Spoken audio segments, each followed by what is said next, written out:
Assalamualaikum dan salam sejahtera. Bertemu lagi dalam MG Flash 28 Mac bersama saya Nur Ayuni Johari. Kita mulakan berita petang ini dengan perkembangan Perhimpunan Agung UMNO 2020 yang berlangsung di PWTC.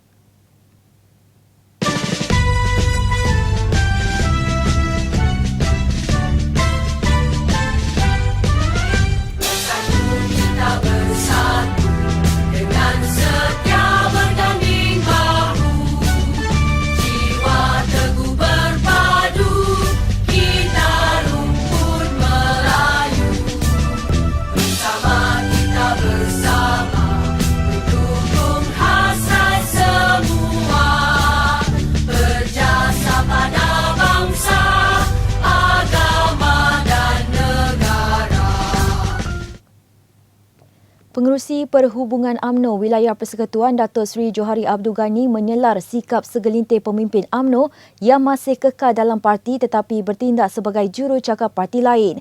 Bekas Menteri Kewangan ketika Kerajaan Barisan Nasional itu berkata, individu yang juga mendapat tempat sebagai menteri itu boleh dikategorikan sebagai hilang akal. Datuk Seri Johari yang membahaskan usul ucapan Presiden mewakili UMNO Wilayah Persekutuan turut kesal dengan tindakan beberapa individu yang meninggalkan parti untuk melompat ke parti lain. Namun katanya lebih dikesali apabila ada yang belum lari tetapi perangai lebih teruk. Jadi apa yang saya nak, yang mana belum lari ni saya ucap terima kasih. Dia marah saya cakap macam tu. Saya cakap yang mana dah lari. Yang dah lari itu apa nak buat? Yang saya takut ni yang belum lari. Yang belum lari ni perangai lagi teruk daripada yang dah lari. Mana taknya? Dulu sebelum kita ambil balik kerajaan ini, ya berdengar-dengar.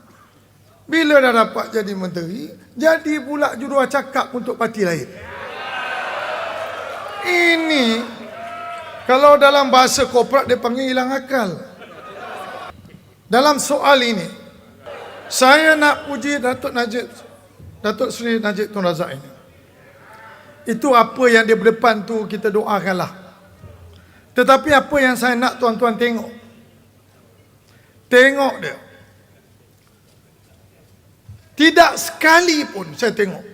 Sejak kita kalah, dia turun naik mahkamah. Dia punya wajah tak ada beza waktu sebelum kalah dan kalah. Bukan itu saja. Berpuluh-puluh dan beratus-ratus posting yang dibuat dalam Facebook dia. Tidak sekali pun dia menghentam UMNO, parti UMNO dan orang-orang UMNO. Tidak sekali pun. Dalam pada itu, Datuk Seri Johari memuji bekas Perdana Menteri Datuk Seri Najib Razak yang menurut beliau tidak pernah menghentam parti UMNO dan orang UMNO. Perwakilan Pahang Datuk Seri Wan Rosdi Wan Ismail mendedahkan terdapat cubaan memujuk Ahli Parlimen Canberra Highlands Ramli Muhammad Noor untuk menyertai Parti Pribumi Bersatu Malaysia Bersatu. Menteri Besar Pahang itu mendakwa memiliki bukti kukuh untuk menyokong pendedahan itu. Menurut Datuk Seri Wan Rosdi, parti tersebut menghantar wakil ke rumah untuk memujuk wakil rakyat itu supaya melompat parti. Beliau berkata Barisan Nasional bertungkus lumus dalam pilihan raya kecil untuk memenangkan Ramli tetapi Bersatu cuba memikat dan menghantar pesanan ringkas untuk bertemu bagi merunding sesuatu. Beliau yang juga pengerusi Badan Perhubungan UMNO Pahang turut memaklumkan bahawa Ahli Parlimen Canberra Highlands berada di dalam dewan tempat berlangsungnya perbahasan Perhimpunan Agung UMNO. Justru para perwakilan boleh bertanya sendiri kepada beliau tentang kesahihan ditawarkan untuk melompat parti. Beliau berkata demikian ketika membahaskan ucapan dasar Presiden pada Perhimpunan Agung UMNO PAU 2020 di Pusat Dagangan Dunia Putra hari ini. Ramli yang merupakan bekas pegawai kanan polis diraja Malaysia mempertahankan kerusi Parlimen Canberra Highlands dalam pilihan raya kecil PRK mewakili Barisan Nasional pada Januari 2019. Timbalan Ketua Bahagian UMNO Putrajaya Dato' Tun Faizal Ismail Aziz melahirkan rasa pelik apabila Majlis Kerja Tertinggi UMNO membuat keputusan menggantung beliau untuk tempoh 6 tahun. Beliau berkata ada ahli UMNO yang melakukan kesalahan besar termasuk politik wang namun mereka tidak digantung untuk tempoh selama itu. Bercakap kepada pemberita di Pusat Dagangan Dunia Putra tempat berlangsungnya Perhimpunan Agung UMNO, Tun Faisal berkata tidak pernah dalam sejarah UMNO keputusan menggantung ahli dibuat ketika perhimpunan berlangsung. Katanya beliau memerlukan 2 hari untuk meneliti keputusan MKT itu sebelum memutuskan tindakan selanjutnya. Spekulasi yang pertama yang dibuat adalah kenapa MKT semalam dipilih untuk membuat keputusan ni. Tak pernah lagi sejarah MKT sepanjang saya pernah memegang jawatan daripada zaman pemuda sampai sekarang MKT membuat keputusan disiplin di dalam Perhimpunan Agung UMNO. Ketika nak perhimpunan ini dia cuba memberi gambaran supaya lebih ramai toe the line. Dan pada saya benda itu yang dispekulat lah. Yang kedua yang dispekulat adalah kenapa sampai 6 tahun. Kan? Ramai sahabat-sahabat yang WhatsApp pada saya termasuk kepimpinan UMNO termasuk yang lama-lama rasa 6 tahun tu macam pelik sangat Datuk Lokman Adam kata mereka 3 tahun saja. Gitu. Tak tahulah saya tak perasan apa lagi. Dia dipecat tapi dia boleh rayu. Tapi ada yang digantung atas kesalahan yang lebih berat termasuk politik wang tapi tak ada sampai 6 tahun. Jadi bila 6 tahun ni ramai yang tanya saya pun tak ada jawapan. Sebab tu saya minta 2 hari untuk saya kaji apa benda yang ada lah.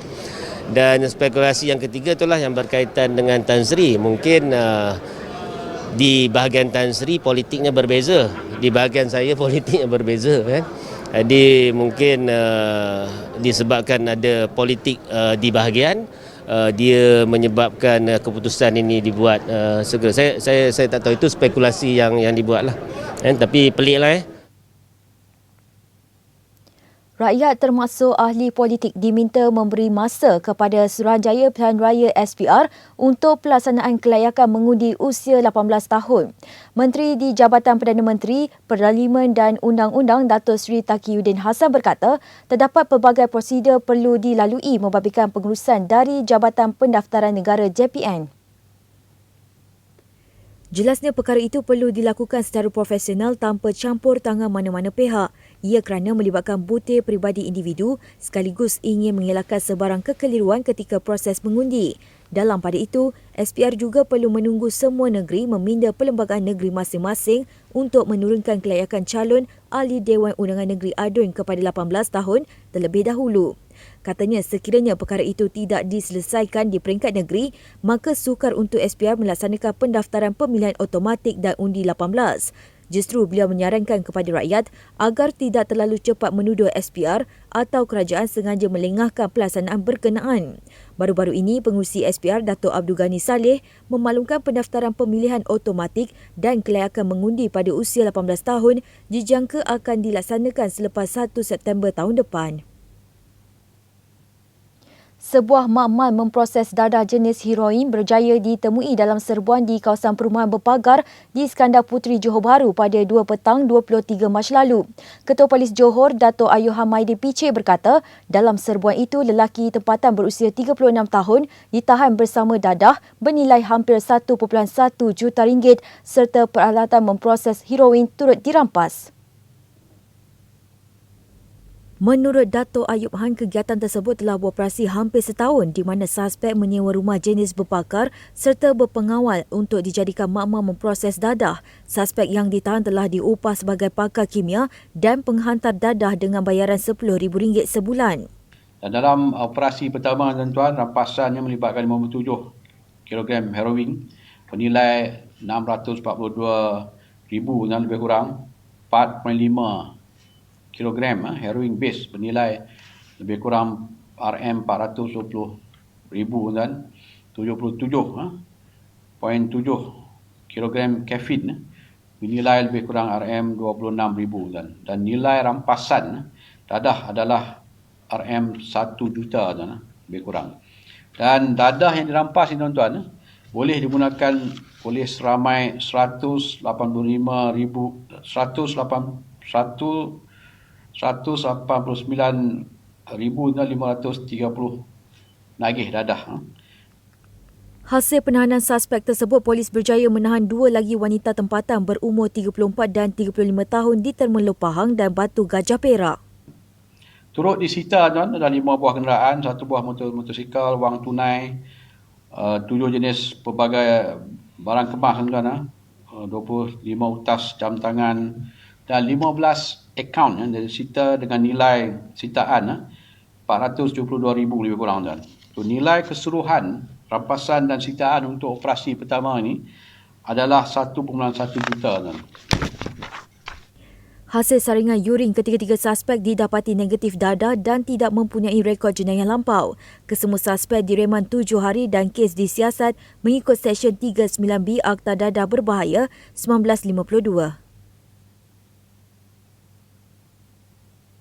Kertas siasatan telah dibuka berhubung dakwaan seorang wanita menerima gangguan seksual melalui perkataan tidak sopan oleh pegawai polis ketika sekatan Jalan Raya SGR di Putrajaya 9 pagi semalam.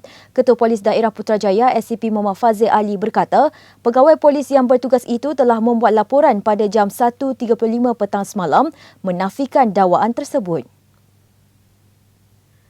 SCP Muhammad Fazil berkata pada hari yang sama, wanita 28 tahun yang memuat naik dakwaan gangguan itu di laman Twitter telah tampil membuat laporan polis pada jam 6 petang. Wanita itu berkata sekitar jam 9 pagi ketika melalui SGR itu dia memaklumkan kepada pegawai polis bertugas dia sedang dalam perjalanan untuk urusan perniagaan produk susu. Namun pegawai berkenaan telah mengeluarkan perkataan yang tidak sopan menyebabkan dia rasa tidak selesa hingga perlu memuat naik status di Twitter. Sesudah itu, Muhammad Fazil berkata petugas lain termasuk pegawai Angkatan Tentera Malaysia ATM yang berada di lokasi kejadian juga telah disiasat. Bagaimanapun, kesemua petugas menafikan berlakunya gangguan seksual sebagaimana dakwaan wanita terbabit. Orang ramai yang mempunyai maklumat diminta menyalurkan kepada pegawai penyiasat Inspektor Muhammad Syamin Abdul Kasim di talian 03-886-2068 atau Pusat Kawalan Daerah Putrajaya di talian 03-886-2145 atau Hotline Polis Kuala Lumpur di talian 03-2115-9999. Sekian dahulu MG Flash buat masa ini. Terus bersama kami untuk perkembangan terkini dari masa ke semasa hanya di platform media sosial Malaysia Gazette, di Facebook, Twitter, Instagram dan juga YouTube atau melalui portal di www.malaysiagazette.com. Assalamualaikum dan salam hormat.